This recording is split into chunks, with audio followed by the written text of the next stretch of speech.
I'm George Taylor. I'm Managing Director of Alcock's, the most well-known billiard table company in Australia. Henry Alcock arrived in Melbourne in 1853 and shortly thereafter set up a little cabinet making shop in Fitzroy. They've been here in Melbourne making billiard tables for 160 years. Today, most of the traditional major clubs have a billiard room, and the billiard room features an Alcock table. We are producing a product that stands quite happily on the world stage. This game is so demanding that precision is a very, very important factor. It has an important bearing on which timbers are selected for the making of a billiard table. It has a very important bearing on the jointing of those timbers as the table is put together. It has a very important bearing on the way we treat the issue of the billiard table slate. We have developed ourselves machinery particularly focused on the question of making sure that the billiard table slate is ground and honed to a higher level than you'll find anywhere else in Australia. The cushion work must be carried out so that the height of the cushion is exactly what is required for the size of the ball. The pocket openings of the cushions have also got to be adhered to strictly. Even the cloth is fitted in the traditional way, which is the correct way if you're going to play a high level or a championship level of English billiards or snooker. Our family company, which is Australian owned and operated, is producing a level of product that not only is regarded as the best in Australia, but is regarded highly right throughout the billiards and snooker world.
Don't worry about him, just get me.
2.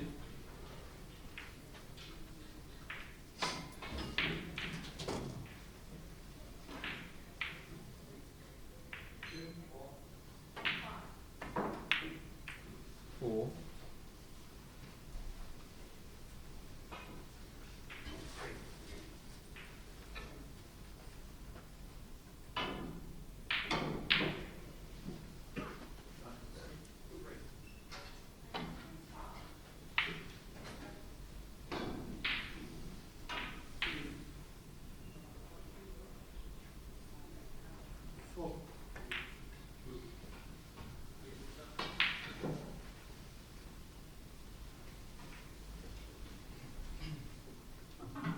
7.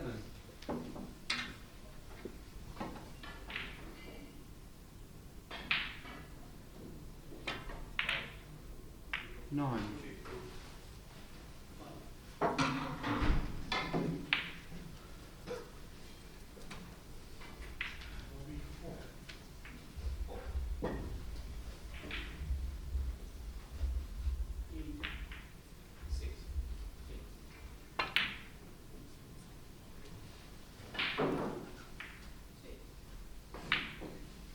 12.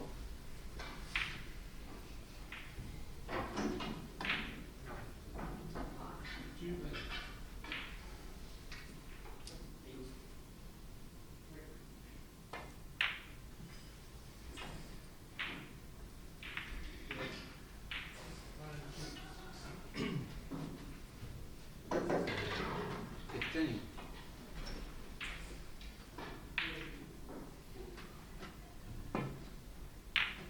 17.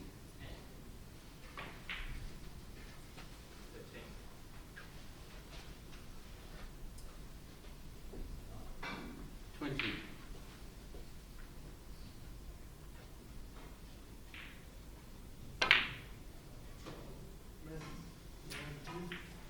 20.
7.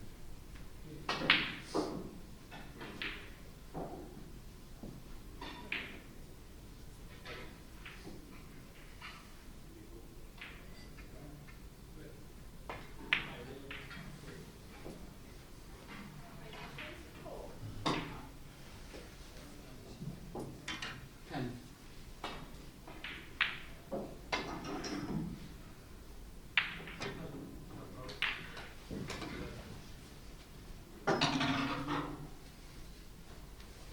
12.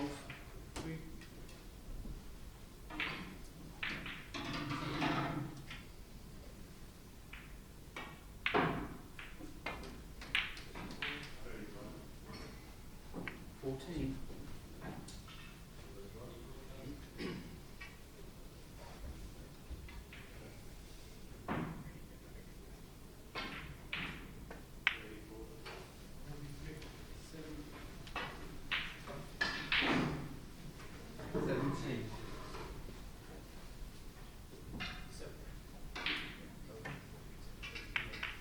13.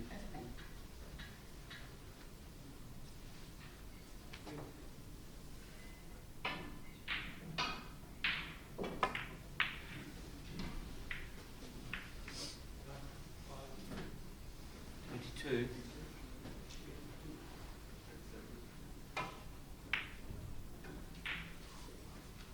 Rob Hall, 22.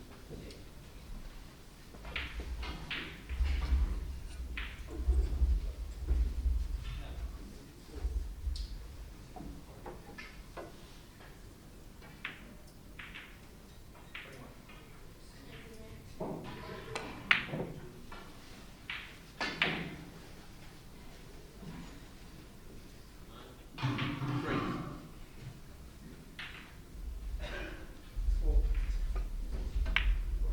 5.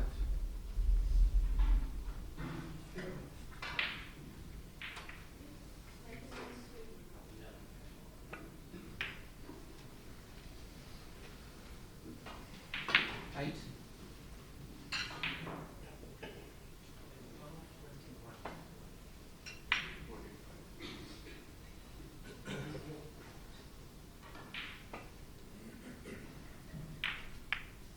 10.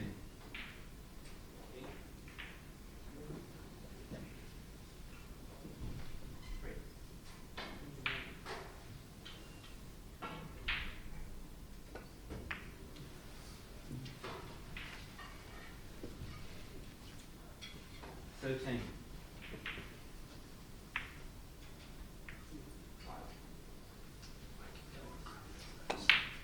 15.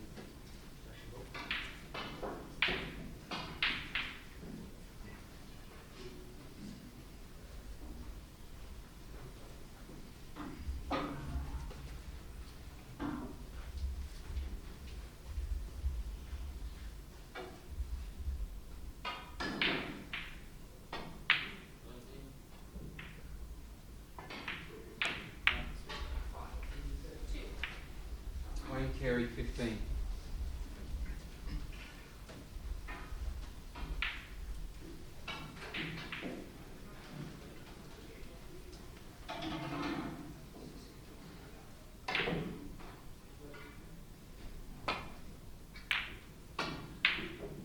2.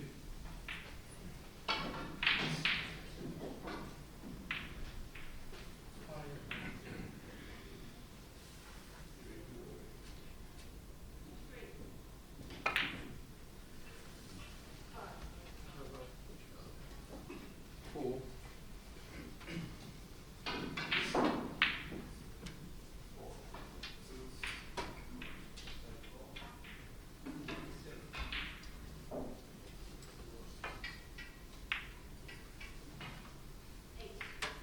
7.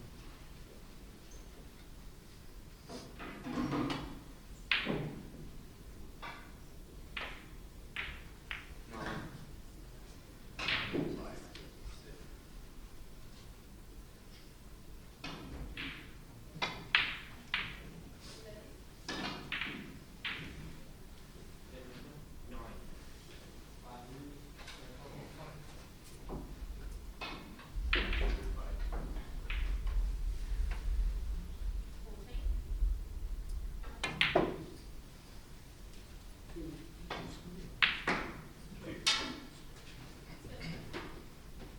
12. 14.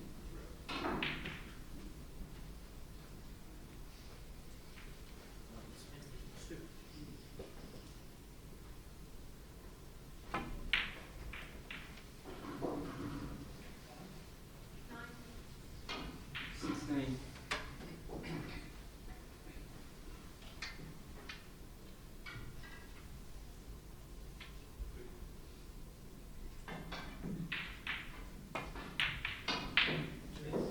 18.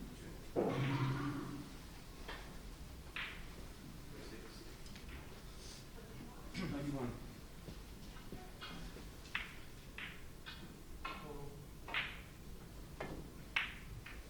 23.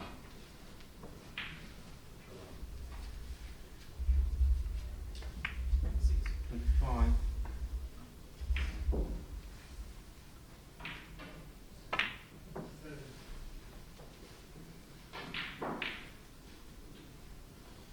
28.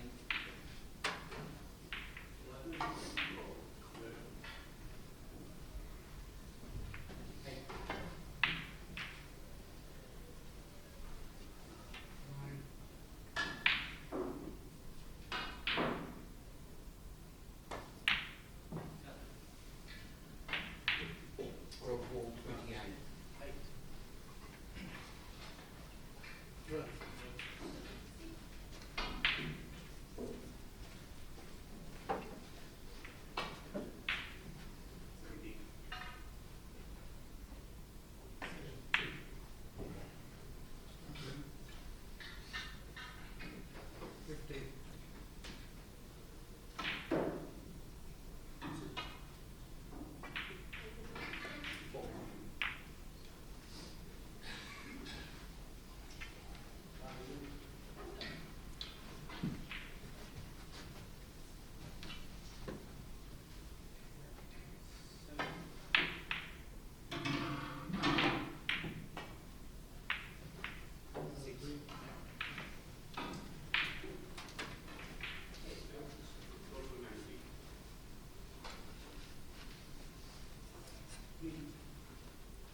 Wayne Carey, 3.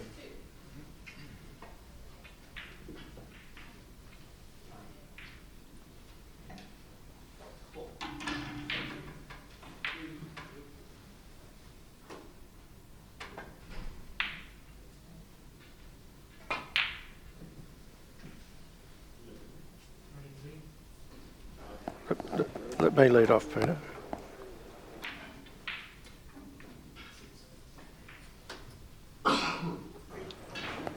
Hello everyone again, and welcome to the RACV Club in Melbourne, Australia for the 2019 Endeavour Life Care World Billiards Championship. We're watching a round robin match here between Rob Hall of England and Wayne Carey of New Zealand. My name's David Pitt, and I'm joined in commentary today by Peter Tankard from Sydney, who's down here playing in the championship and taking a keen interest in everything that's going on. Welcome, Peter. Thank you, Dave. Pleasure to be here again.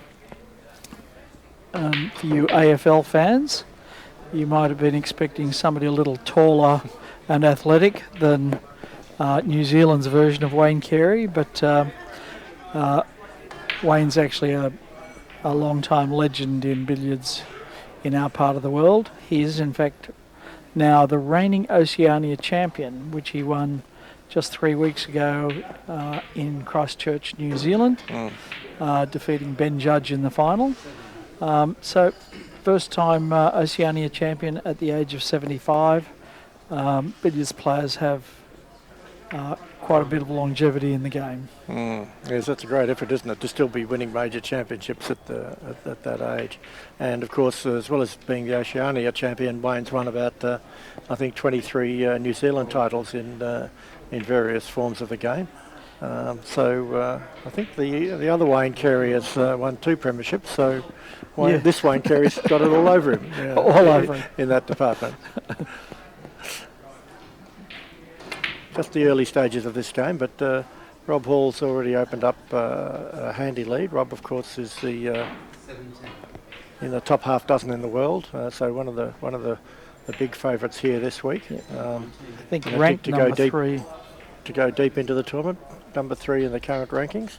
Beautiful player, very, very steady, methodical, lovely cueist, beautiful follow through. If you watch how far he's like all the great players. He's got a reasonably short backswing, but his long follow through and great timing, great touch, Really, you know, there's no weaknesses in his game.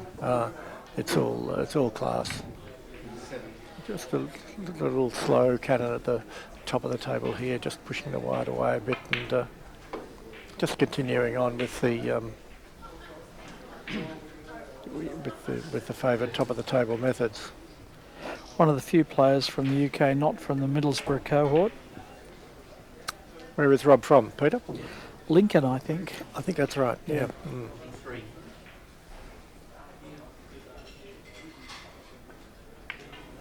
Five.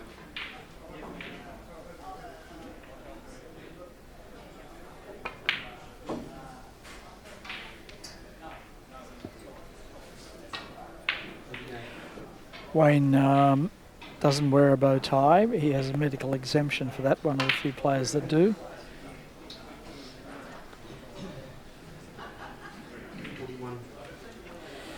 Wayne also beat the famed Geet Sethi in Leeds in April.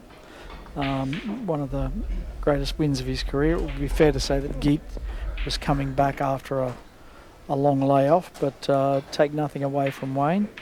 Yeah, that's a great win. You know, Geet, one of the, you know, the all-time greats from India. You know, multiple world champion, and you know, reached the top of the game at a very young age, which is so difficult to do. I think he was about 21 when he won his first world title, beating another 75-year-old Bob Marshall in that final. Yep. Yeah. Well, I guess this is the 75-year-old's revenge. Wayne defeating Geet in Leeds. Yep.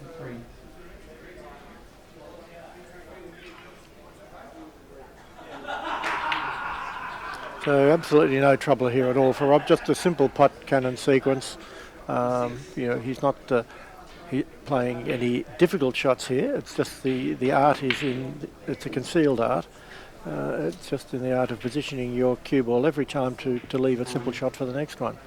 So again, he'll just cannon gently onto the white, pushing it towards the top cushion, red towards the pocket, and continuing this sequence. 5 points every time.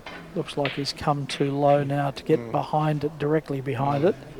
He'll just try and bump this white off the cushion back up towards the spot now. Yeah.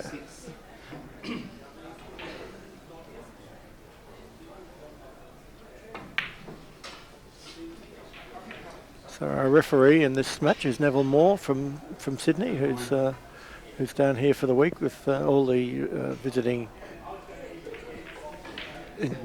overseas and interstate players. They're staying here at the RECV club, which is a magnificent club right in the heart of Melbourne, and we're playing here with 8 tables in their wonderful billiards room, a field of 60 of the top players in the world.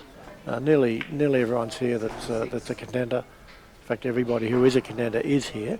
Yes. And we're just seeing some fantastic billiards. And quite a few week. who are not contenders, David. There's a few rabbits in the field as well. Yeah. Well, I beg to differ. There's no real outright rabbits. Everybody here can put together a good game. I don't think there's anyone in the field who hasn't had a 100 break in competition, but there's a vast gulf between the good players and the great players. And it's said that the gulf between professionals and amateurs is greater in billiards than any other sport. And I think that was shown yesterday when my clubmate and I, Don Richter, and myself both played David Corsia, the great England player who's won 3 world titles. Yes. And we both play for the Kooyong Tennis Club. The score after those matches was David Corsia 1900 odd, Kooyong 200 odd. And David was very even-handed. He made a 400 against each of us. That's only fair. So it left you to commiserate with each other. Well, I had a similar experience against... It wasn't commiseration, it's delight, because one of the great things about billiards, Peter, as you know, is that in this sport, not only can you have great longevity, but you also get the opportunity to play. Club players can play against these world-class players. You can't go and play against Roger Federer or Ronnie Tiger Woods. O'Sullivan. You can't go and play against Ronnie O'Sullivan. In fact, you can't meet Ronnie You can't O'Sullivan. meet Ronnie, pretty much. Yeah. If you do, he'll call you a nuff-nuff. Yeah. You can mix with A these numpty. people. A numpty. That's A a numpty. That's Yeah, right. that's right. Yeah. You can meet with these players. You can. You can. If you want to shout them a drink, they're only too happy to accept. Mingle with them after the games and chat. We've got the Carbine Bar here at the RACV Club right next to the billiards room. And if you're in Melbourne and interested in coming down, get down here to RACV and you'll see some fantastic billiards.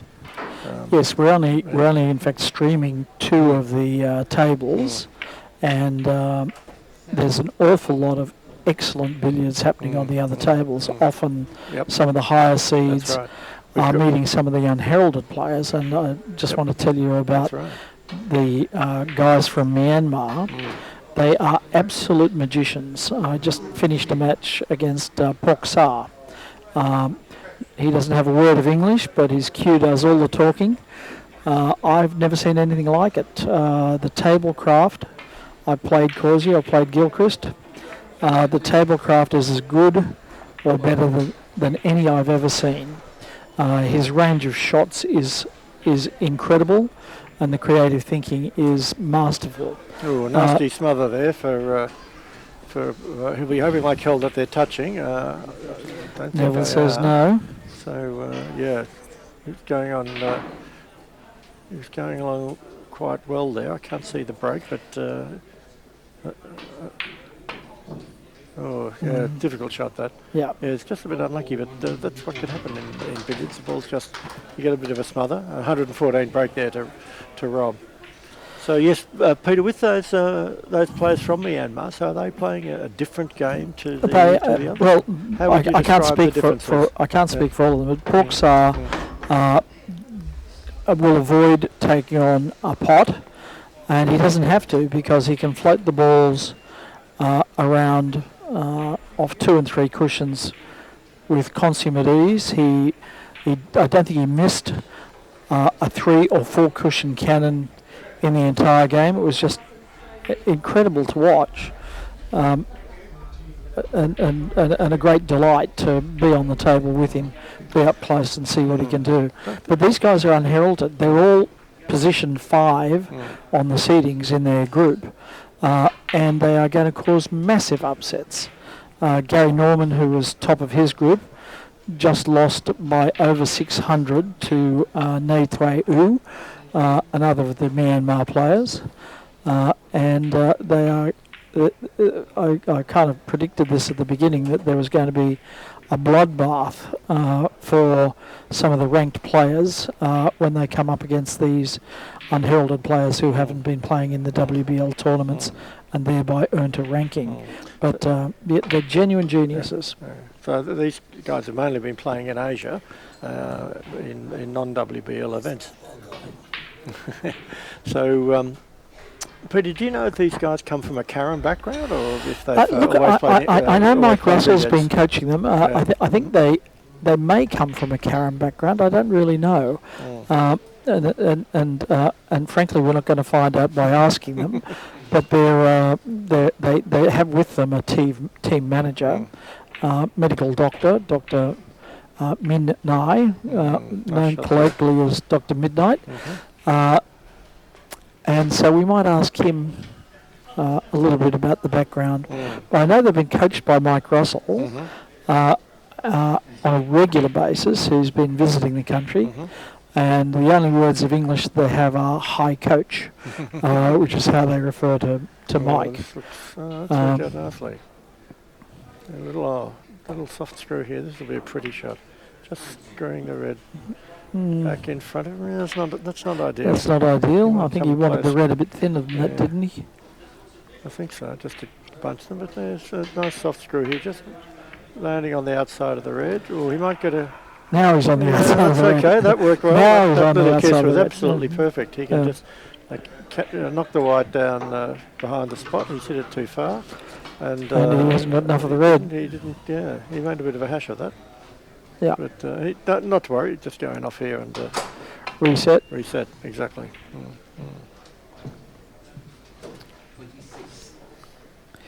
Yeah. So if just following on the previous thought, if you are in Melbourne and you do have a spare lunch hour or a spare afternoon, come in and see this. It is absolutely magical what's happening here.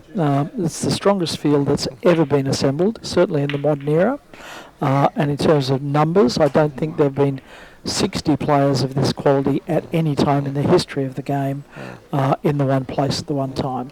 And evenings, of course, we're playing here most days from 10 a.m. to 10 p.m.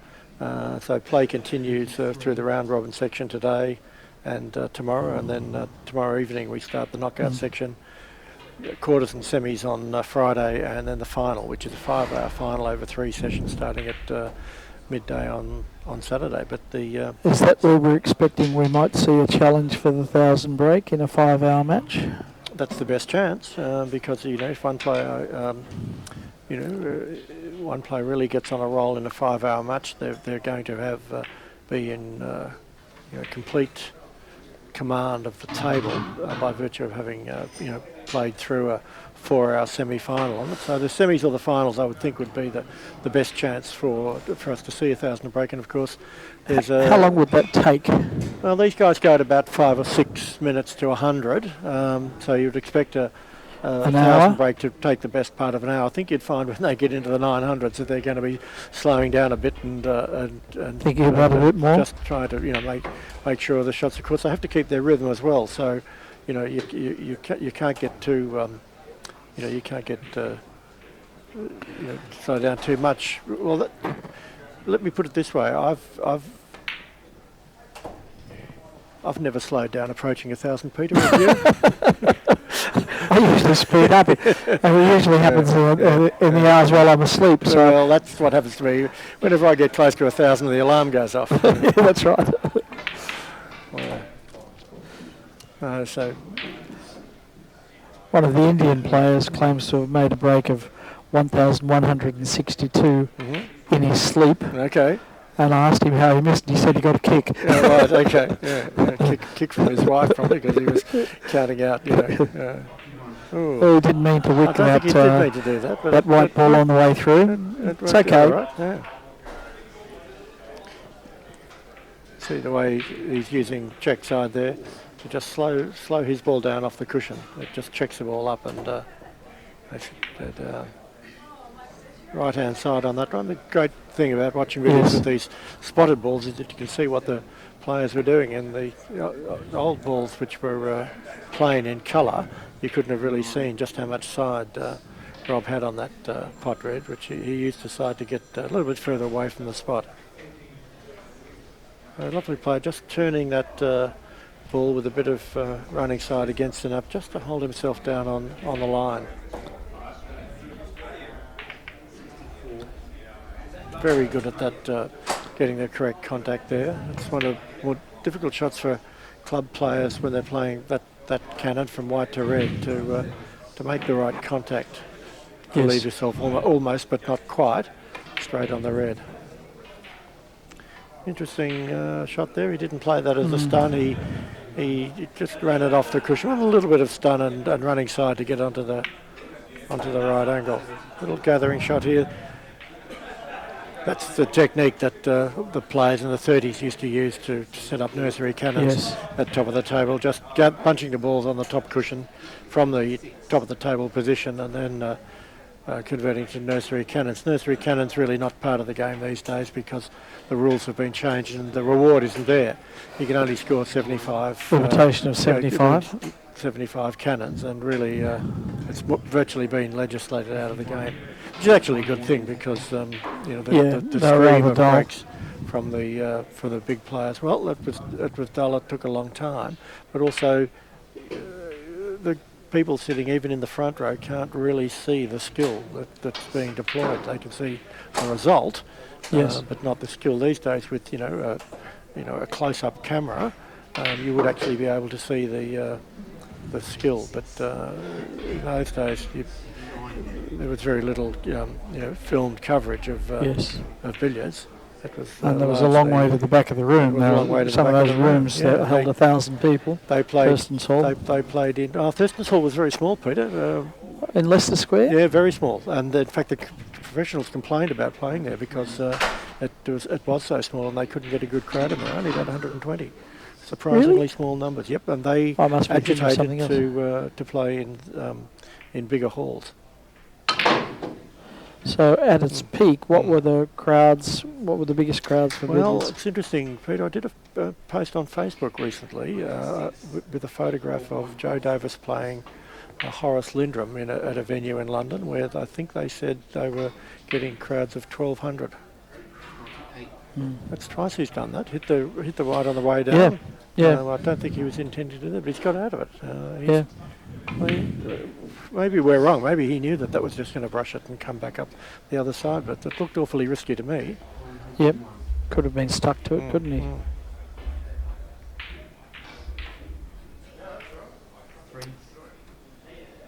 So I get most of my information from Clive Everton's excellent history of billiards, which Yes. is a bit difficult to get these days. I ordered a copy recently, and Don Richter ordered a copy moments before me.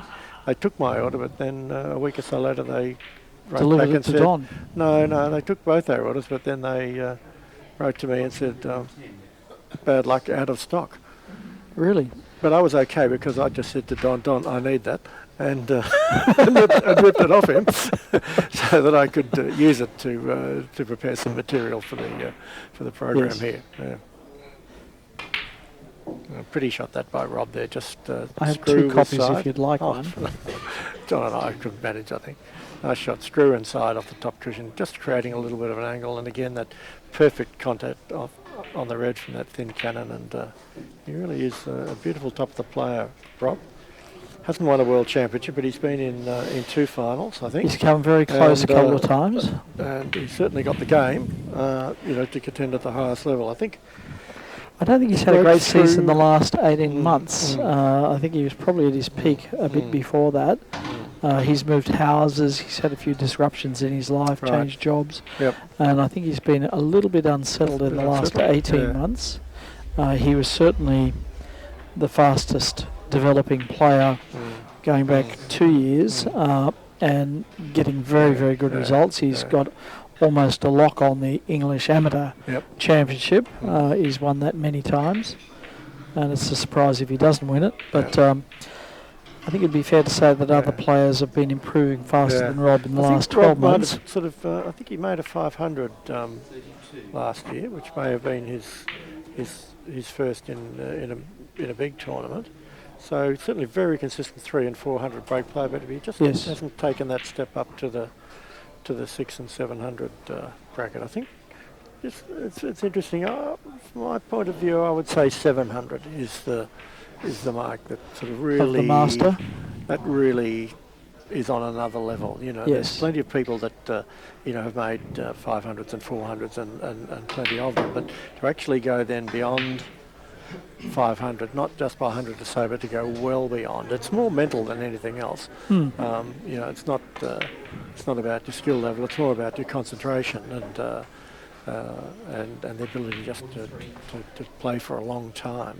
That determines whether people can go on to that really big, great class. And of course, the other factor that comes into play is just the soundness of your game, because billiards is a game of traps. There's certain situations where you can get away with things 9 times out of 10, but on the 10th time you'll get a smother or things will just go horribly wrong. And the very, very best players, and I think Mike Russell is a great example of that, they and the Indians are also very good at that. Their game is structured to avoid those traps. So that they're less likely. Lovely drag shot there from Rob Hall. He's a master of drag. He plays drag on nearly all his long shots. Just hitting the ball below centre, so it's rotating backwards as it spins, goes over the cloth, and then the friction. The friction causes that backspin to run out, and the ball. You can see the ball release and roll forward in the last couple of feet of its travel. It's That great- helps to keep great the way ball to on play. line, doesn't it? Skating over the surface of the There's cloth. two things. The first thing is that it allows you to hit the ball a bit harder. Because you're hitting it with backspin, it's not going forward as far, so you can be more firm in your cueing, Positive on the more delivery. positive in your delivery. But then also it's going to take out the vagaries of any little rolls that there might be on the table. Not that there are any here. These tables are running beautifully level. A couple of little rolls that were detected earlier in the week have been corrected by the staff from Alcock's, our table fitters, who've done an absolutely fantastic job in setting up the tables here. The RACV club has 8 antique Alcock tables. The table we're looking at is a beautiful, rare and valuable Duke of Edinburgh model in tulip wood. It has a twin. One of a kind? No, it's one of 2 of a kind that's got a twin. Where There's is the another twin? identical table, which also in tulip wood. Not with there. with not there, with consecutive numbers. And that table is owned by Andrew Ricketts. Really? Yeah, the Okay. historian who wrote the definitive, Really? the definitive and in fact only biography of Walter Linndrum. At the other end of the room, there's another beautiful Alcock Duke of Edinburgh table dating from the 1870s. This one dates from the 1880s, and the other 6 tables in the club all date from the early 20th century. So all the tables in here are at least 100 years old. They've been refurbished to championship condition by Alcock's with new rubbers on 5 of the tables, new strawn superfine cloth on the beds, and a new strawn 6811 30-ounce tournament gold cloth on the cushions, which many people feel is just about the perfect combination for top flight billiards. And interestingly, Peter, billiards has always been a part of the RACV club. The club started as the Automobile Club of Victoria in 1904 with 3 rooms which they rented from the Reform Club in Collins Street, and those 3 rooms were a bar, a lounge and a billiards room, and they've maintained that combination. They've added a few more rooms over the years as they've moved to different premises, to the point where they ended up in their Queen Street premises with 8 tables, and now here at Burke Street also with 8 tables. It's a wonderful billiards room, plenty of room around the table for the players, plenty of room for spectators. We've got some staging set up here for the World Championship with seating for nearly 100 people around the match table, and we've already had great crowds in here on Monday night for the final of the World Open with a crowd of around 120, and we're expecting big crowds coming in on Friday and Saturday for the semi-finals of the World Championship.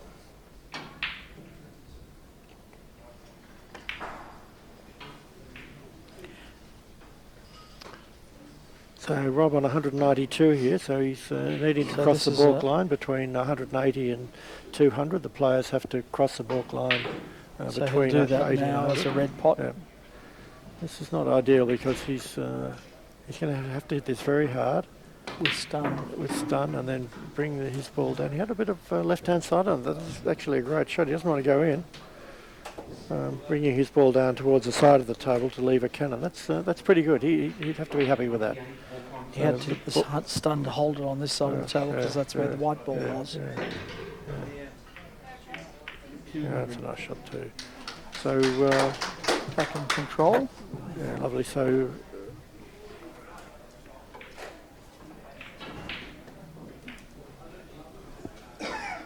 $200 break for Rob there. You can see it Yes. up there.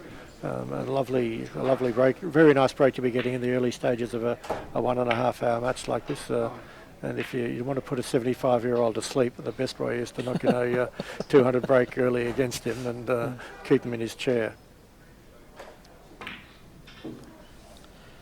I don't think Wayne will be going to sleep. He's never more alive than when he's playing. Can you go back to that? Yeah. So speaking of chairs, Peter, I'm just admiring the very handsome player chairs at the end of the room, well, we just said we're provided by our Silex sponsor, Ergonomics Silex in this Ergonomics. case, Yeah. Would you like to tell us a bit about that? No, I don't want to tell you anything about that. Okay. I'm more interested in the fact that Wayne's no longer there. Yeah, no, Wayne's. We only just said he'll be Yeah, kept that's in right. his chair. Yeah, well, he's Well, gone. he's bolted. I think he might have gone for a lie down. That's right. Wayne's an hilarious character. He is. Yeah, He, wonderful. We'll have him in commentary later in the We week. will. He's a very funny man. gravel-voiced. Yeah. Gravel-voiced, very funny man. I saw him interviewed on New Zealand TV, and of course he's 75, but he managed to convince the young female interviewer that he wasn't in fact 75 at all, and that he shaves his head so that his hair doesn't. He said, naturally I've got a long fringe, but I shave my head so my hair doesn't get in my eyes. Guys, when I'm playing. And the remainder, I dye the colour of the silver fern in New Zealand. He said, I'm a great supporter of New Zealand, so any hair that's left, there he is over there. We found him. He's in the front row. He's decided to get the best possible view. Normally Oh, the players... nice, eh? Here we go, PK Nice shot. little PK shot there. Controlled pace. Full on the red. Lovely shot. Didn't need to hit that hard. Just needed to make sure he hit the red full to leave himself a pot along the top rail. So Wayne's normally the players sit at the balk end of the table, but Wayne at 75 you can sit wherever you like. I think is that's pretty right. much how it goes. So I've spoken to a number of the players here, and as I say, there's a vast gulf between what we might call the good club players and the full-time professionals.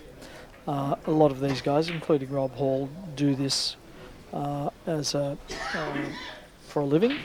well, you can't quite say full time. No, not in full his time, case, he's got a job, but certainly does. he is of professional standard, as several of the top liners. It's almost impossible to make a living as a professional billiards player Without these state days, government support. without some sort of form of support from government or a corporation. Because there just isn't the prize money or the endorsements in it to make it a viable sport in that way. But there's definitely a revival going on in billiards, not just here in Australia but around the world. More tournaments being played. There's an international circuit now. WBL are running events recently in Thailand. There was a wonderful tournament over there with which Peter Gilchrist and Matthew Bolton got into the final of. Canada, Ireland, Austria. Canada. Just had the Austrian Open. Yeah, that's right. There's events all around the world now. And of course, very strong in Asia billiards in India, Myanmar now. Vietnam is strong. Thailand, of course. And Thailand. Missed it. Yeah, he missed. Hard to believe he could fit through there. Really. Yeah. That's Left right. Wayne with an interesting took that, choice. Wayne taps the table for a 236. Now, if you look at Wayne's cue, he's one of the few players playing with an American pool-style cue. It's a Predator, 460 with 2 shafts. He's got a graphite shaft, the one he's playing with now, and he also has a laminated maple shaft. Both of them are what the Americans describe as low squirt cues, so they don't throw very far, and he's playing with a 13.5 millimetre tip. Very unusual in billiards that he should be doing that, but he swears by it, and his sponsor provides that to him, and he says even if he wasn't sponsored, he'd still be playing with the same equipment. Yeah, no, it's remarkable. He can screw really easily with this heavy cue and the big tip. There's really only one other player who plays with a tip anywhere near that size, which is Ben Judge from WA. Yeah. Who's not here this week? He's got that mounted to a telegraph pole, doesn't he? He has. He's got a telegraph pole. It's his 9-ball cue, which he has about a 12 or 13 millimetre tip on, probably 13 mils. Wayne's is probably about 13 and a half. It is. But most of the players are playing with quite fine tips by comparison. 9.6, Mostly, 9.5. 9, 10, between 9 and 10 millimetres. Apart from Don Richter, whose tip is about 6.2 millimetres. Right. Not that anybody's been ever able to measure it, because Don doesn't let anybody near his cue in case they laugh at it. I thought he was just maintaining his trade secrets. So here we are. We're halfway through this match, but it's effectively all over. Rob Hall's leading by just a tick under 400, and Wayne's a great player, but he's not going to score 400 points in 45 minutes to get back into this game. Carey 11. Yep.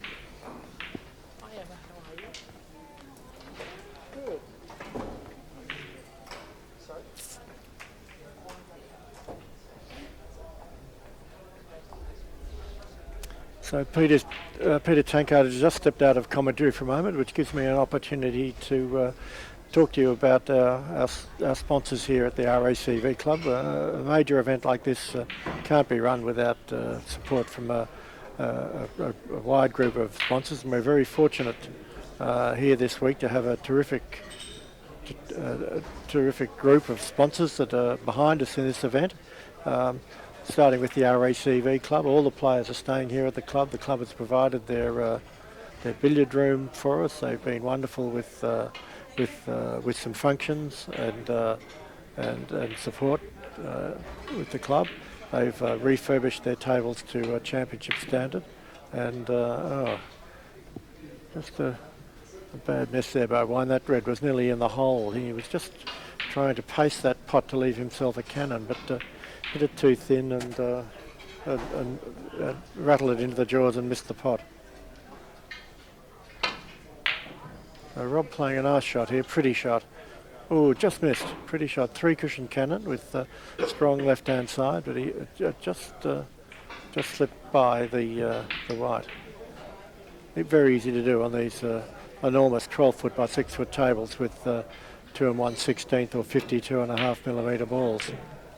So another of our sponsors, Strawn of Stroud, the famous cloth supplier who've been supplying world-class West of England billiards cloths for use in billiards for well over 100 years, more like 160 years. And this is absolutely beautiful, this cloth that we're playing on, made from Australian wool, but it goes through about 16 processes before it comes out as you see it on the table.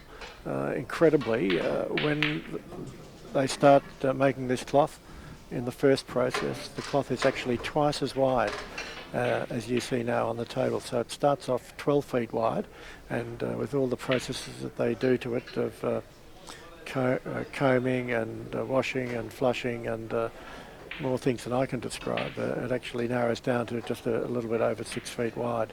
So really incredibly fine, densely woven woolen billiard cloth. Wayne, that predator cue just let Wayne down there. He underscrewed a shot, which is quite a surprise, because on these cloths it's much easier to overscrew the ball than it is to underscrew it.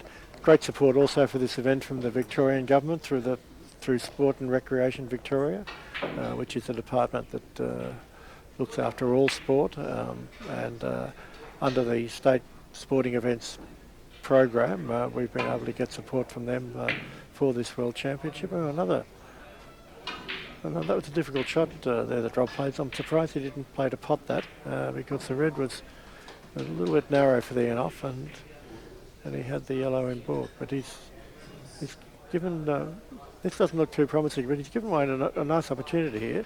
This is a pretty straightforward run through for a top player. He played it thin, my mistake. Just a thin shot with some left hand or pocket side, which would help the ball turn into the pocket if it hits the jaw. And now Wayne's got a nice opportunity here, going off the red and bring it up over the centre pocket in the vicinity of the yellow, and see what he can do with it.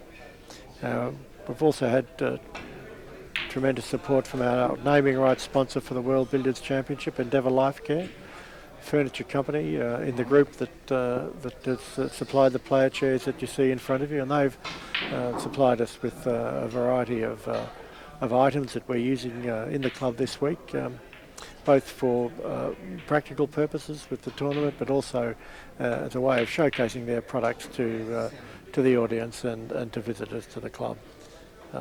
Reed Furniture is the third member of that group. Reed Furniture was the sponsor of the World Open, played on Monday and Tuesday, won by David Corsier in a thrilling finish against Devaj Harir of India, where he won by 7 points with Devaj in play with a break of 101 unfinished. So that was a tremendous final, played in front of a big crowd, a very appreciative crowd. So that was a great start to the week. Now we're coming into the approaching the halfway mark of the round robin stage of this tournament. And on Friday, excitingly, we've got the the Silex Ergonomics World Women's Billiards Championship being played here at the RACV Club, with a field of 10, the largest field that they've had for that event for many years. Mostly Australian players in that, but we do have Alice Wu from China who's playing in that event as well. So a lot of excitement there as we get towards the end of the week, and we're getting down to the business end of the World Billiards Championship, and then a very different look at the World Women's Championship. So a couple of scrappy exchanges, Peter, while you stepped away there, but Rob Hall's back at the table. He's just going to play a nice slow run through there. It's a pretty shot, leaving himself probably In just off red. a skinny and off the red, yeah. Probably- Missable. Oh, very missable. Not yeah, by just him. got to hit it, yeah, just nicely like that. Yeah. Would have preferred to leave the red an inch or two to the right as we look at it. But I think this is very makeable. There's that drag. You could see the ball just Change releasing pace. and changing pace as it got towards the end of it. Towards the end This of its looks run. like a nasty cover. It does. Yeah. That is a nasty cover. Yeah. So the white doesn't fit past the red by the looks of things. So he's playing. I think it does, but he played he the played in-off for there. the double. He Did played the Yeah. in-off, yeah. Yeah. He tried. He knew that the white would kiss the red out of the way, and then he could run through and go into the pocket. So Let's go, Wayne. yeah, you need something big here, A Wayne. miracle. Well, he does mean a miracle, but the thing is, you just have to take. That's bad. You just have to take billiards one shot at a time, and you can't be So thinking, check oh, I side need a in off here. 400 here. You've got to just be thinking, I'll get this one and the next one. One shot at a time. Yeah, this is a bit So narrow. he's So loading it check up side. with left hand Yep, side. Yep. Pushes a Ooh, long he's way hit through. it thin. That was a good shot. That he hit it It thin was. with check side. It's hard to make that contact. I was just running through our sponsors here, Peter. And we have so many. We have so many, and we're We're blessed, blessed. to have such good sponsors. Not only at the pointy end of the naming rights end of it, but our other sponsors who've brought a lot to the event.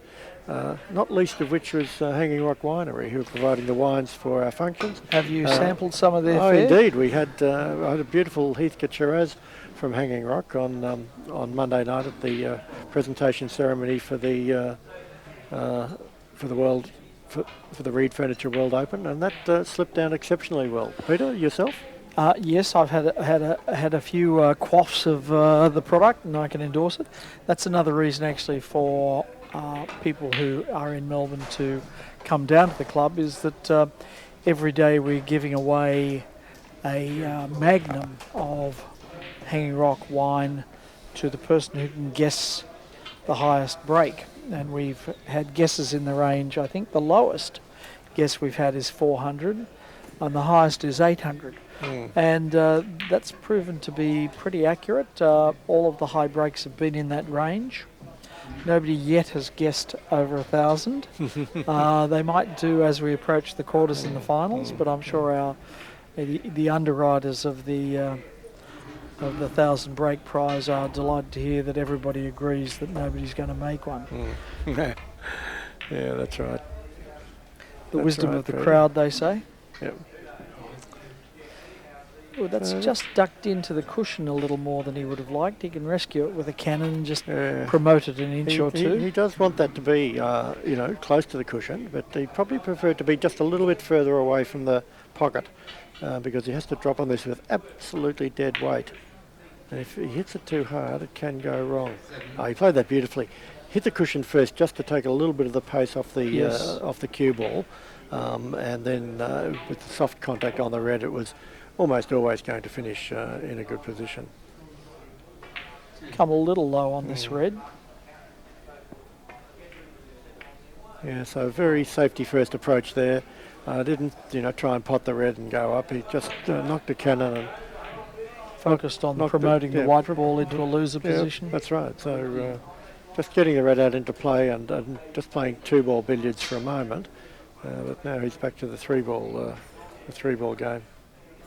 So Lock Logistics are another one of our supporters here today. They're a wine storage company which I know. do incredible business. They've got a warehouse, a refrigerated or air-conditioned warehouse with storage for thousands of dozens of bottles And presumably with pretty good security. Oh well, yeah, exactly. I would think if you and your Kooyong teammates found out where that warehouse was, they'd be at serious risk. Not at all, Peter. Security is foremost in everybody's mind at the moment. We just heard yesterday that the 2017 Melbourne Cup got nicked from a cafe in Melbourne, Diggers Rest, and of course we've got the very rare and valuable.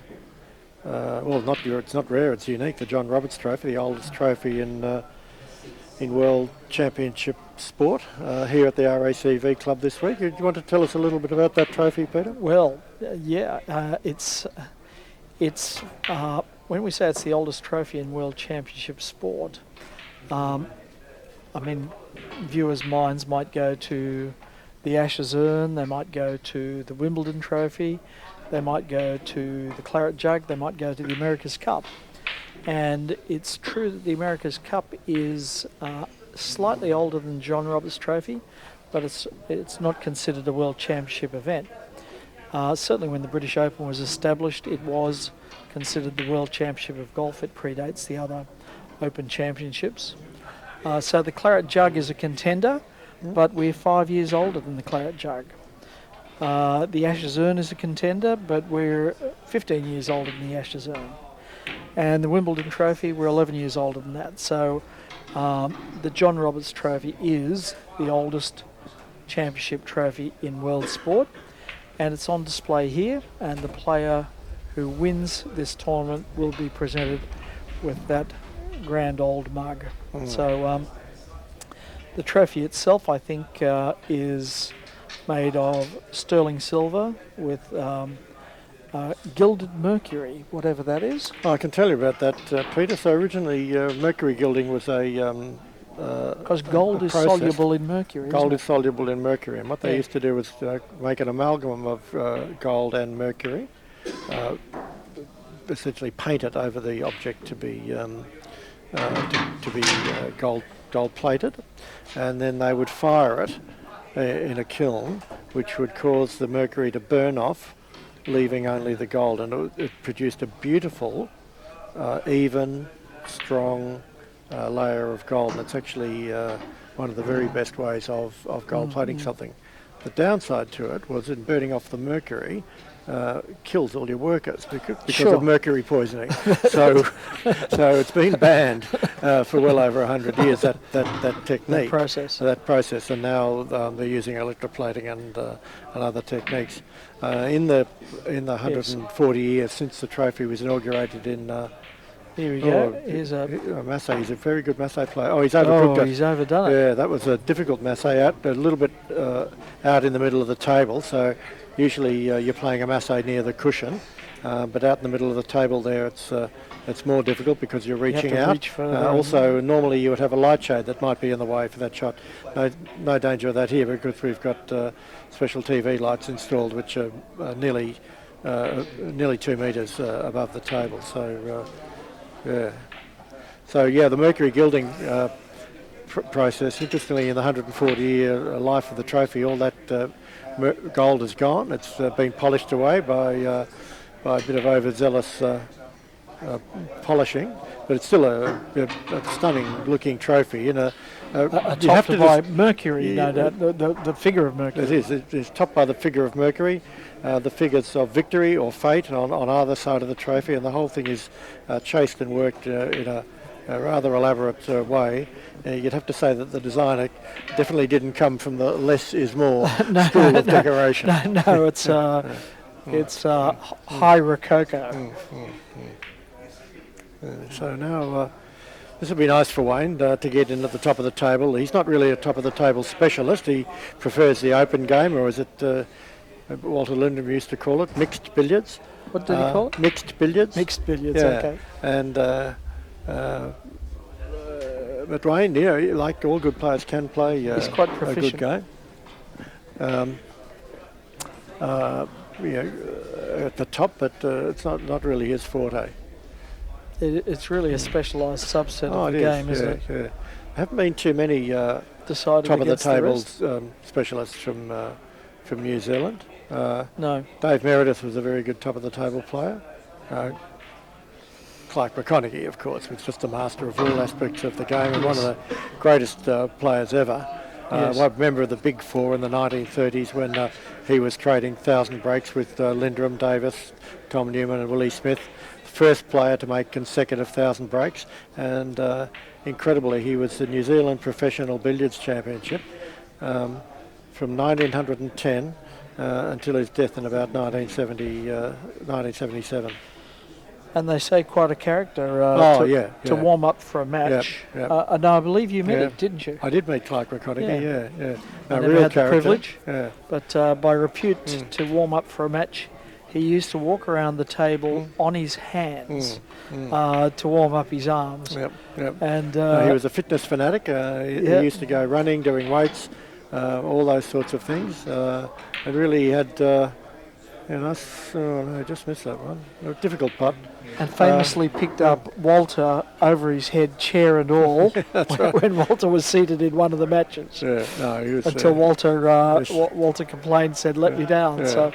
So no, there's some incredible stories about Clark McConaughey. He came to Australia as about a 19-year-old, just when the Linndrums were really budding, before World War One. Went to England started out as a red ball player. Saw the great players that were coming out to Australia and New Zealand in the 1910s and 20s, and developed his top of the table game.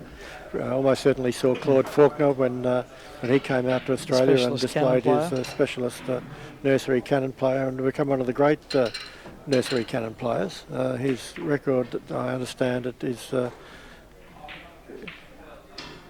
he had a technique where he could turn the balls at the corner pocket, but instead of continuing up the side of the table, he could turn them and then go back along the top rail. And he said to have taken the balls back and forth along the top rail about 13 times, which is just incredible.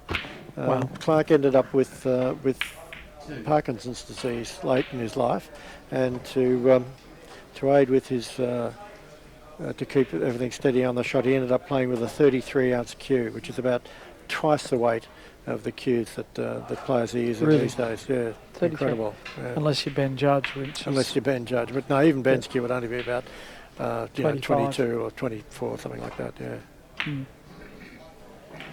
But I was reading too that in Gary Oliver has Clark's scrapbook, and the player that most of us admire here in Australia as a Kiwi and as a coach, Mert O'Donoghue actually had a match against Clark McConaughey. Now we regard Mert as a hero because we're still using the techniques that he was teaching and that Don Richter documented. And over a 2-week match, Clark gave Mert 15,000 start. Now, I bet he won. And he won. And Clark won. Clark won, easing up. That's how good he was compared to even our hero, Mert O'Donoghue. So it just demonstrates the gulf between those guys and us today. Others, I mean, this is one of the few sports where all the records were written in the 1930s and we haven't approached them since. In fairness to modern players, Fred, I mean, of course the rules have changed since then, so it's the nursery cannon has largely been taken out of the game, but the skill of those players in those days at all aspects of the game. People might think that Walter Linndrum just played nursery cannons all the time. Well, he didn't. About perhaps 50 to 60% of his points came from that method. But he did score 1,800 off the red one time, just to show he could do that. Against Harry Stevenson? Against Claude Faulkner. Oh, okay. How interesting that he'd do it against nursery cannon player. Yeah, that's right. Yeah, so but also Harry Stevenson on his tour of Australia complained that Walter had taken the all red route that's right. Yeah. And done a George Gray on him, That's which right. was to just Yeah, repeating mid-pocket losers off the yeah, red. So yeah. Walter was proficient in all forms of the game, and some of the English doubt that. Yeah. But I asked them the basic question, say, how do you think Walter got them to nursery cannon position? Yeah. The answer was all-round play Yeah, and of breaking them down from top of the table. Yeah. So that break of 1800 off the red, which is his personal break at the time, it was in a match against Claude Faulkner, and Faulkner had done something to annoy Walter. I think he may have potted him and double balked him, and Walter felt that, in an exhibition type, people want to see the man them in action. Yeah. So later on in the game, Linndrum had about several hundred to go, and he lost to white and went on and scored another 1300 off the red. There was no limit in those days off the red. To break the Australian record, break his own personal best, and just send Claude Faulkner a not very subtle message. Yes. Linndrum's feats of scoring were just incredible, and if you get down to the RACV, you can pick up this very interesting program, which members of our committee have spent an awful lot of time and work putting together. Don Richter was the editor of the program, and he's done a wonderful job. But some of Linndrum's incredible records are in here. He made a 1,000 break in 5 consecutive sessions against That's Clark 5 McConaughey. different 1,000 breaks. 5 different 1,000 breaks in 5 consecutive sessions. So they played 2 sessions a day in those days. So, Tuesday morning, Tuesday afternoon, Tuesday night, Wednesday morning, Wednesday night, and Thursday morning. He knocked in a ton. 1,500 a ton each time. 1,000. Yeah. Oh, sorry, 1,000. 1,516, 1,412, 1,054, 1,875, and 1,052. And in the famous Gold Cup tournament of the Daily Mail Gold Cup tournament of 1930, which is probably the greatest tournament that's ever been played. Of all time. Linndrum was given 7,000 starts to all the English professionals, including Joe Davis, the world champion, playing against Tom Newman, who was a great 1,000 break player of those days. And triple world champion. Linndrum gave him 7,000 start. Davis started off well with some big breaks, and got out to about 10,000 in front. And Linndrum came back with successive breaks of 2,835, 451, 1,796, and 2,583. That's in consecutive visits, Peter. Yes, consecutive visits. That's almost inconceivable, isn't it? That 451 must have been disappointing. Very disappointing, only in retrospect. So he scored nearly 8,000 points there in 4 visits. It's just incredible. Yeah. Just incredible. So the feat of concentration. Yes. I mean, never mind the skill. Yes. The skill is one thing. Great shot there from Rob. Oh, he's missed. Well, that looked a certainty. The feat of concentration. To be able to play that, bearing in mind that he was scoring around about 30 to 40 minutes for 1,000. It's still incredible. Yes. Yes. The one that blows me away is his speed record of a century in less than a minute. In fact, I think it's 29 seconds. Yeah. But even allowing a minute to produce, and it was nursery cannons, to produce 50 shots at the rate of... It's actually just rockets, okay, Yes. where they didn't move. Yeah, so that's fine. It doesn't matter. But still to produce so basically he's shots at a rate of more than one right. a second. Yeah, that's right. So his to hand, score 100. His hand is, both hands is still just going like that. For those of you who are not sitting here, David was making a rapid backwards and forwards motion with his hand. With my right hand. With your right hand. And I did leave that there, David. That's all I said. Just trying to explain to our viewers.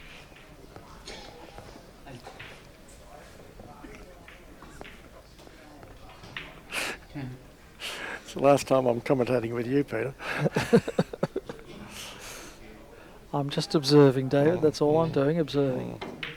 You draw your own conclusions. So excitingly, Peter, later this week, Walter Linndrum's great niece, Tammy Linndrum, is going to be here. I know, Which that's is really so exciting and really exciting for Yep. for our overseas visitors and for the Australians here to meet her. Yes. To meet Linndrum, there's not many left. No. She and her sister Jan are really the two remaining members of the family. Walter had no children. They're both the daughters of Walter's nephew, Horace Linndrum, who Yep. was a great player of the earlier times, the world professional champion in 1952. But what many people might not realise was how good A billiards Horace player was at was- billiards. He made over a dozen thousand breaks in his career. Yes. And, Yes. and before snooker took over, he was a real master of billiards. I suppose if you were living in the Linndrum household in Albert Park and going into the Linndrum billiards parlour in Flinders Lane every day, and if one uncle was Fred Linndrum, himself a 1,000 break player, and your other uncle was Walter Linndrum, then you're probably going to pick up a thing or two about billiards. Yes. So Fred Linndrum, the older brother of Walter, was the Australian professional champion. As was his father before him. He was an Australian champion, not Right. the Australian professional Yeah. champion. But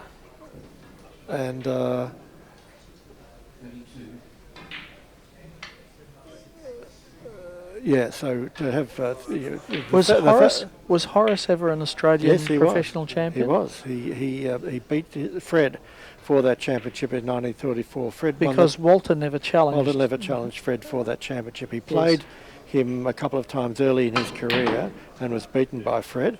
Fred won the championship in 1911 and he held it until 1934 when Horace beat him with Yes. 3,000 breaks in that match, which just shows the quality. So the Yes. 1,000 break club is the rarest club in billiards. There's a very small number of members of that club, and there's Yes. 3 members of one family Yes. who are in that club. Yes. Did the Roberts ever make 1,000 break? That's a good question. John Roberts Jr. My billiards history, and despite recently having read Clive Everton's book, there's a lot of detail of information in there. Shot I weighing. think he may have done. Very likely under the No result. all-in game where there was no limitation on potting off On the the spot. spot bar. But he didn't actually fancy that game at all. He was the master of what was called spot barred, where they're only allowed to pot the red twice off the spot, which is how modern billiards is played. So there was a... They're just not coming right here for Wayne, No, are they? no, Look, no. he's producing great individual shots to yep, score, yep. but as often happens when you don't get an easy leave, you Yep. can't get easy Yep, position. yep, So, that's right. so it's just a cascading sequence Yep. downwards of more and more difficult shots. Yep, that's right. So he's just having to chase these balls around the table in Dave Corsier's words. Yes. And of course now he had to go at a difficult shot. It wasn't going to lead to anything anyway because the red was up in baulk, and if Murphy's law says that whatever can go wrong Yes. will go wrong, and he's Yeah. left Rob the simple half easy ball in starter. off the red, which he played that beautifully, It was slightly wide, and so therefore he had to force it, but he had to be very careful that he didn't leave the red in baulk. So to avoid that, he actually played it thicker and harder. So thicker so that it ran through a little bit and didn't force too wide, and harder so that with the combination of the thicker contact and the harder hit, the ball went up the table, back into baulk and then out again. Yes, It's a very good controlled shot, that. 2.5 times. Yeah. So in off the white here to push it up for drop cannon position? Or is it a bit thin? I'm thinking so. It's a little bit thin, but when you're 500 in front, these are easy, Yeah. And a strong side to just rip it in off the jaw. He's actually caught it a bit thick because the Yeah. white has drifted Come over too to the far. side cushion, but long Jenny's just a bread and butter shot for these guys on these Yeah. tables with these with Now this watch cut him of the cross it pockets. over the table and Yeah. put it in drop cannon position on the other plan. side. That's the plan. On this fast cloth, that shouldn't be any trouble at all. It's just come And out there it is. Oh, come out a little bit far. too far. Never mind. Once more and off, and he should be able to correct this. Yep. So the pockets here are cut to the 80-81 IBSF what's template. known as the IBSF templates. In fact, I was looking at the set of templates the other day when we went around and certified that all the pocket openings here conform to those templates, and in fact they're a set of templates from the Billiards and Snooker Control Council, set number Really? 300, yeah, stamped and Really? marked as BS and CC. With the demise of the BS and CC. those templates were adopted as the official templates by the WPBSA. by the IBSF, and possibly the I'm not quite sure about the history of it all with the WPBSA. Pretty little soft cushion first cannon there from Rob, and now another little pretty shot, a soft screw. Hardly moved that white. Hardly moved the white. He's actually he might have moved a little bit far, but this is all manageable. No, yeah, I think he can Might chip be. this in and come across this Yeah, I side, think can't he he, or can. I not? think he might be going off this. No, just doing what you said, yeah. Yeah. I'll just come across to this side of the table. This is not ideal position because he's sort of moving the white He's further knocking them away away, from the isn't he? spot. But these guys are so good, as long as they've got it, anywhere around Thereabouts. they're Yeah. very easy for them to recover position. Jim Long told me he went to visit Joe Davis in London when he was there for a tournament. He and Tom Cleary, the other great Melbourne amateur of the 50s and 60s, and they were playing on Joe Davis's table. Joe Davis was showing him a few things, and Jim, lost the white, moved the white a little bit far away from the spot, and he said to Joe Davis, "Oh, I've lost the top there," and Joe Davis said, "No, as long as you've got the white along the top cushion somewhere, you've got top of the table." Really? Yeah. So yes, it's not what we would these days call frigid top, but you're at the top of the table, and Wow. if you recover the white from say a foot or even 18 inches across, that's top of the table. So, Yeah. So yeah, we go now. Oh, he's lost it, but Yes. for Joe that was no. It's he's still there. Yeah. Yeah. So 12 minutes left. Will Wayne get to 100? This has been the kind of benchmark amongst the lesser players meeting the superstars is can I get to 100? So have you failed to get to 100 yet, David? No, I haven't. I managed to I'm get to. I was I was looking very shaky against Gilchrist yesterday. No, I got off to a great start in my first match.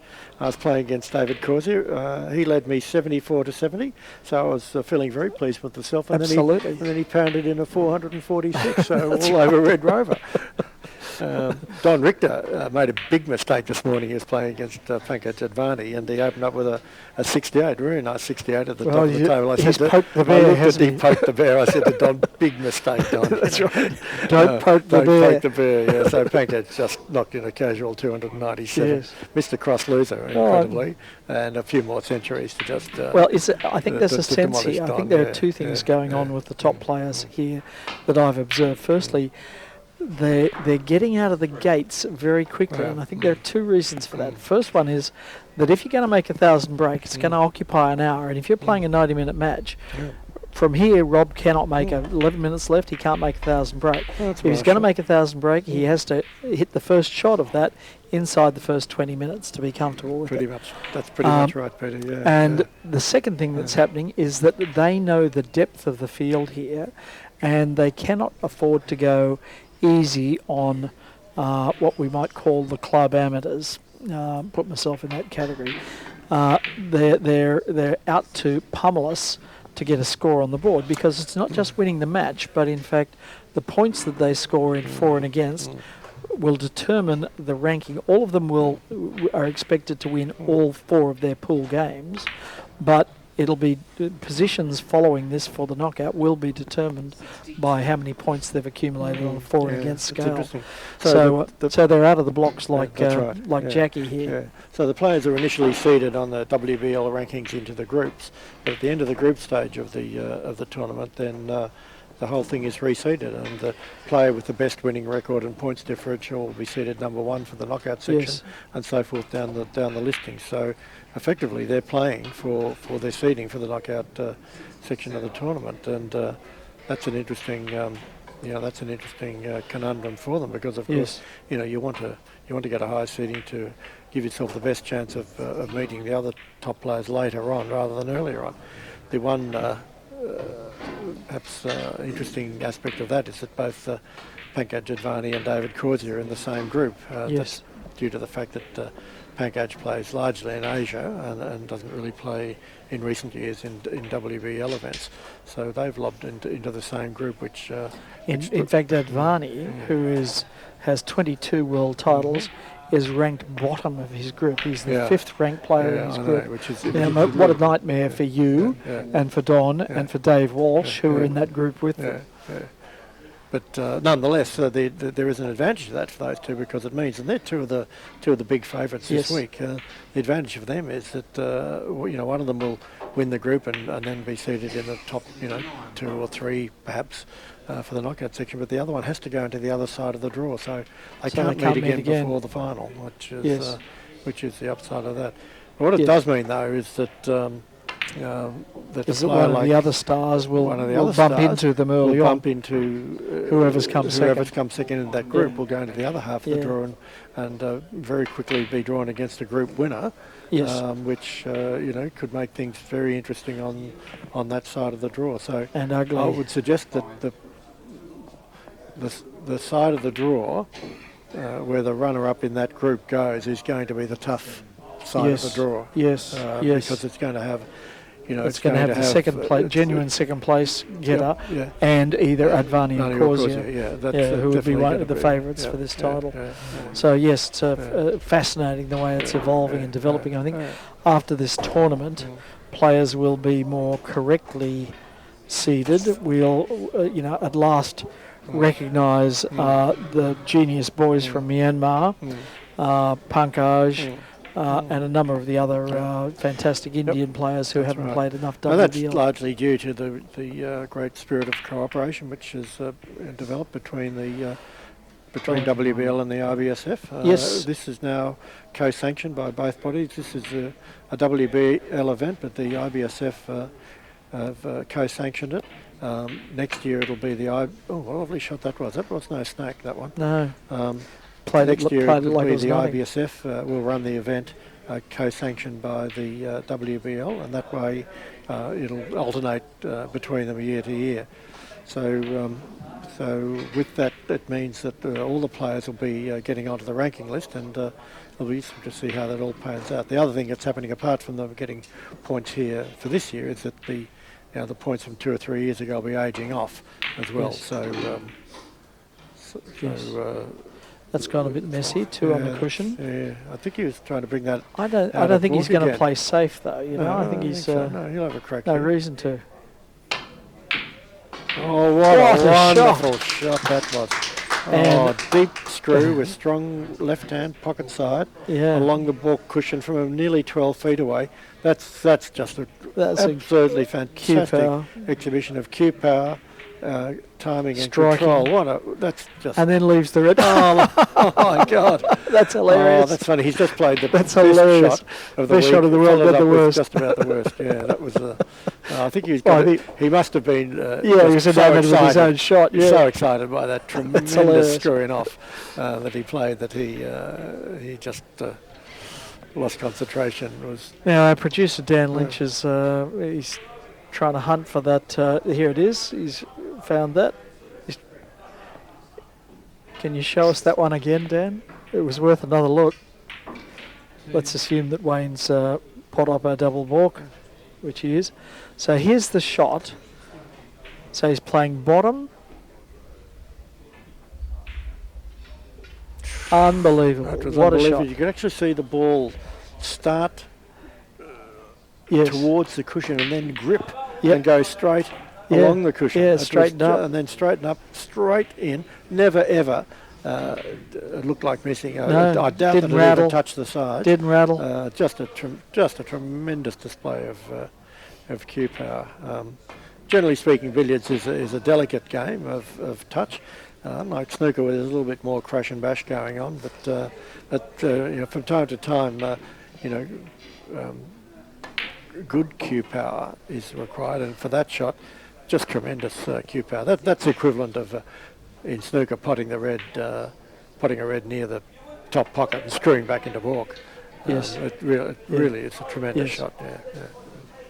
possible on these cloths, not possible at your local club. Correct. Yeah. So interesting one here. Rob will be trying to pot the red here and just leave himself an angle on to go and off the white, but he's come up very close to he's have to be going to have to run through now. this. This is But bread that's and okay. butter for him. So this is just demonstrating another, aspect of the game. A moment ago he played a screw in off into this time. So right-hand side on this one. He's just got that nicely. You can't see from here the side spin, but that would have had strong right-hand side, and that would just turn the ball into the pocket when it hit the jaw. Well, I think you could see it wobble in the jaws, and each one of those yeah. wobbles actually takes it Yeah. further in because of the spin. So comprehensive win here to Rob Hall. 4 minutes to go. The only question mark here is whether he's going to win by 600 or more. Conversely, the question mark for Wayne is, can he get to 100? Not looking good. But he'll be thinking about that because Wayne, with all his championships and tournament victories, he's won something like 60 or 70 tournaments in his career. He won't be worried about this. I was about to say, bear in mind, Wayne is a fantastic player.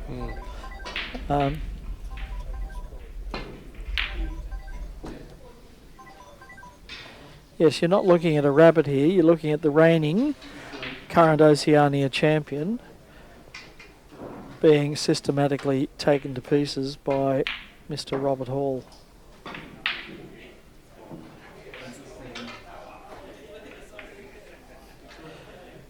And still the serene look on Wayne's face. And if we talk to Wayne after the match, he will say he thoroughly enjoyed it. And what a great pleasure it is to be playing Rob at his best.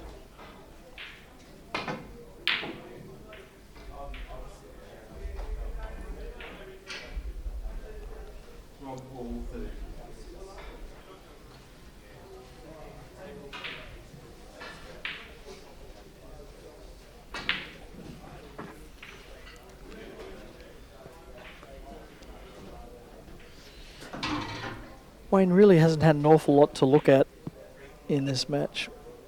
The white's outside the scoring zone. He's got a difficult pot red to open. It's nothing easy. Thank heavens he's got a fluke. Justice.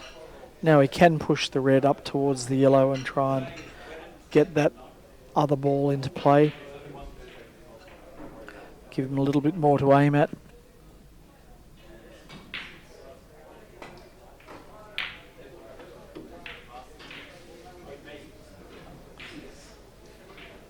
The closer the better, less can go wrong.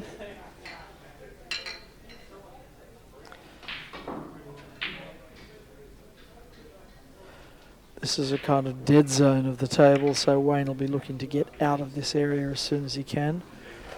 Needed much thicker contact on the red because he's pushing them back the wrong way now. Generally speaking, players want to be pushing them towards the top of the table, not playing backwards towards the baulk.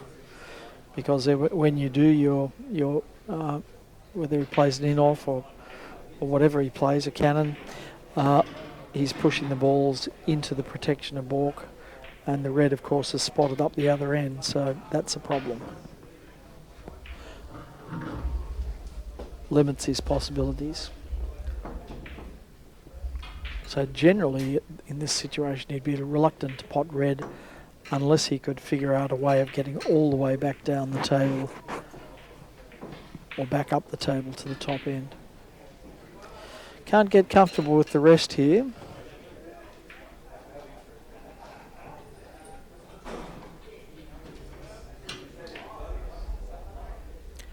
No. Left it in the mouth of the pocket. Question mark as to whether Rob Hall could wriggle past that. Might be playing a screw cannon to try and disturb it. I have no idea what that shot was, but it might be revealed here. No, it's not.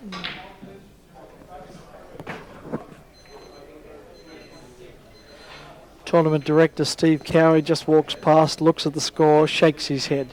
He's a great friend of Wayne's.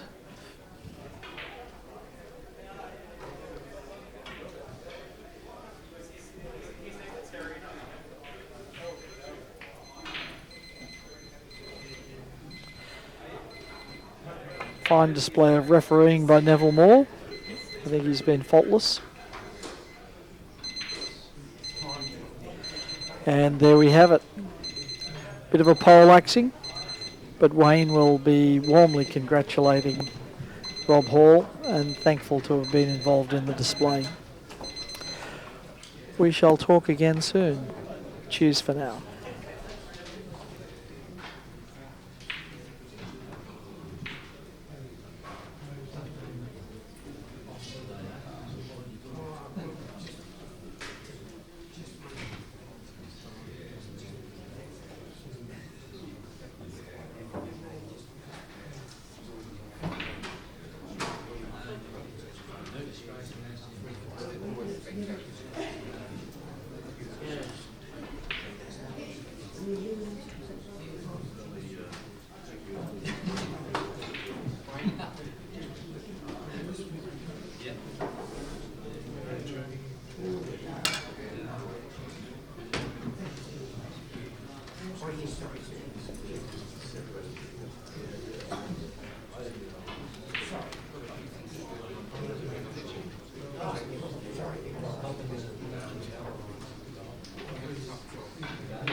At Reed Furniture, we guarantee better results for students with our Learniture range of ergonomic school furniture. We have more than 50 years of experience in designing educational furniture solutions. Reed also offers a range of flexible, modular furniture which is easy to reconfigure. Transform the classroom from a collaborative learning space to a workshop or an instructor-led environment within minutes. What's more, everything comes with a 10 years warranty.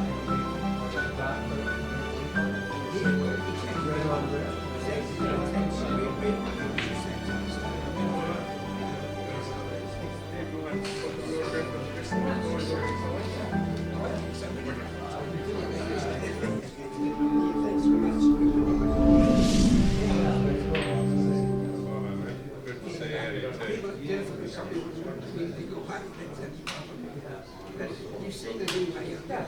You take it to what you call them, yeah, okay. And you type of thing, just get you